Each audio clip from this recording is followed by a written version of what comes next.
All right, welcome back to the channel. It's your boy Fanon. Man, what a really good fight between Caleb Plant and Canelo Alvarez. Caleb Plant showed that he had a lot of heart. Canelo Alvarez did what he said he was going to do. But at the same time, I'm telling you, man, Canelo Alvarez got a little bit exposed in this here fight, man. So let's talk about that in this video.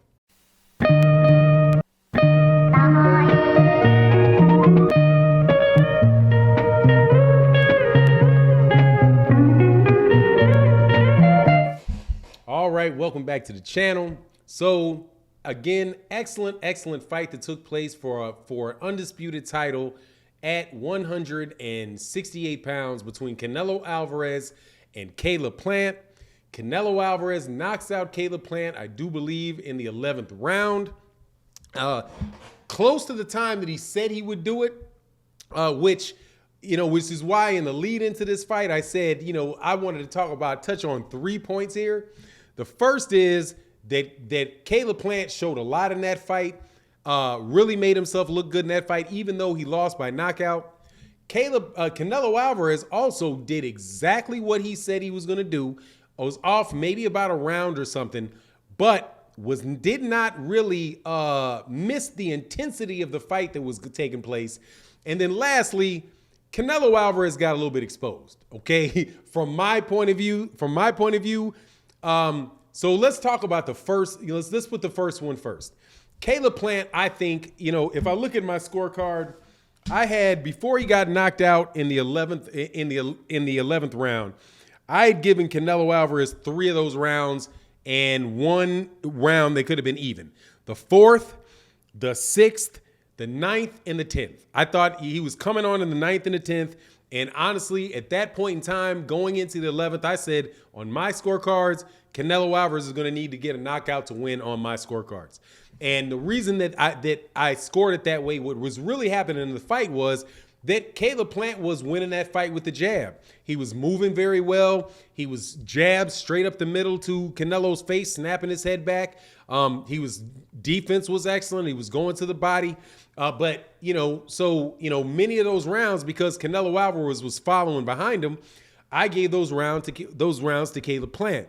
Now, I will say that during the whole time that was taking place, Canelo Alvarez was landing those left hooks to the body and the left hooks up top, and you could really tell that was a major part of his game plan, was to go at Caleb Plant with left hooks to the body and left hooks up top. Caleb Plant, with the guard that he uses, leaning off to his right, is right there for that left hook. And I think that they game planned for that, and they figured it over the course of the fight that they would break him down with shots to the body to slow him down, and eventually he was going to be able to get him with a left hook up top. And in fact, Tim Bradley is pretty much made that. He did make that prediction when he said that that Caleb Plant was going to go night, and that the punch that he thought was going to be doing it would be a left hook. So Tim Bradley called it on the head. I think that's what those guys were trying to do, and eventually that got to Caleb Plant, and he won by knockout. So he won by knockout. So he went right along with the game plan, right? And what I think their game plan was, because that's what he was very relentless and very consistent with that left hook, the left hook to the body, left hook up top, right? Double left hook that he was using was getting thrown all night long.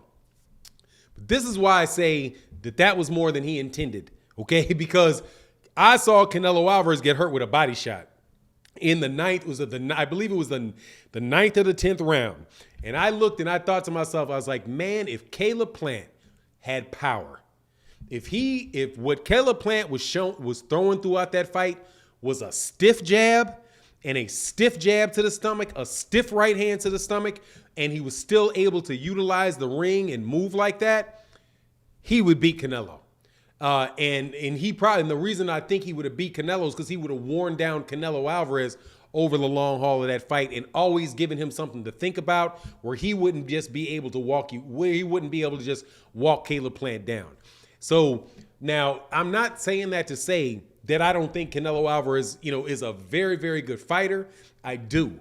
I just want to separate him. I just want to stop these conversations about him being like a once in a lifetime fighter, nothing we've ever seen before, because Canelo Alvarez showed a good amount of flaws in that fight that a stronger fighter with good footwork could win. And I don't really think that even if like Floyd Mayweather Jr., somebody, because Floyd Mayweather Jr. is a much better fighter than Caleb Plant, right? That jab that he's throwing, that straight right that he's throwing, the jab to the stomach, the hooks that he throws, all of those shots have power on them and gave Canelo Alvarez a reason to wonder about trying to walk him down. And so if he gets into a fight and Jamal Charlo can follow that blueprint with Canelo Alvarez, I'm telling you that's going to be problems for Canelo Alvarez because first of all, that jab that was consistently landing is going to keep him back, and it's going to snap his head back, and eventually it's going to start closing. It's going to start closing and swelling up on Canelo Alvarez's eye. And that was something. Now, maybe Canelo Alvarez was giving that up and willing to do that because he was just on a march to try to get him out of there.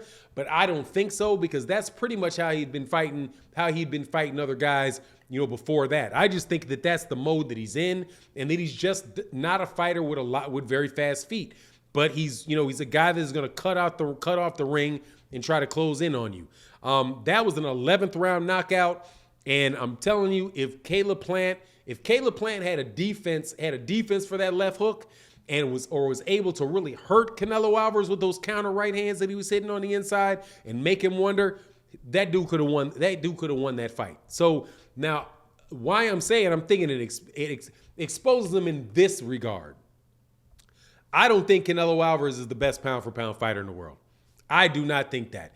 If Terrence Crawford was the same size as Canelo Alvarez and if he's the same size as Canelo Alvarez, I'm telling you, Terrence Crawford is going to beat that guy, because he just has a much better, well-rounded arsenal. Same thing, if Errol Spence Jr. is the same size as Canelo Alvarez, I'm telling you, Canelo Alvarez is going to be in a world of trouble.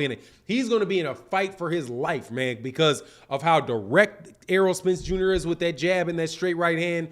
The only issue is whether those guys would actually be big enough for Canelo Alvarez. But if you got a guy like, I know that Demetrius Andrade for certain is sitting at home thinking, I can beat this guy. Because Demetrius Andrade is pretty much what I'm describing. He's somebody with like Caleb Plant, but he's probably a slicker, more agile fighter than Caleb Plant is. And he also is a bigger puncher than Canelo Alvarez, than Caleb Plant is. And I think that he can carry that same game plan with Canelo Alvarez. And I do not think that he's going to be able to contain Demetrius Andrade like that. But so, not that that's bad news. Like I said, the fight turned out, I didn't actually do a prediction for the fight. I was like, look, man, I can't, I believe Canelo Alvarez is going to win, but I think that Caleb Plant is a live underdog. Well, I think that's what happened. Caleb Plant definitely showed that he was a live underdog. I don't know what Showtime was doing with the way that they were scoring those fights. They gave him pretty much like the fourth round, gave Canelo like the fourth round on. I'm like, man, this dude is getting, unless because they were ringside and they saw like it up close, and maybe there was something that they could see on a TV screen, in person that I couldn't see on a TV screen. But man, I'm telling you, Canelo Alvarez lost a lot of rounds in my book, man. But anyway, it was a great fight. Not mad at all that I paid for the fight. We had a really good live stream with a lot of people there, so that was a lot of fun. Make sure you guys come, back to the channel. Check out the live streams we do Monday through Sunday at 8 a.m. And then check out the videos we do throughout the day. And with that, I'm out. Peace.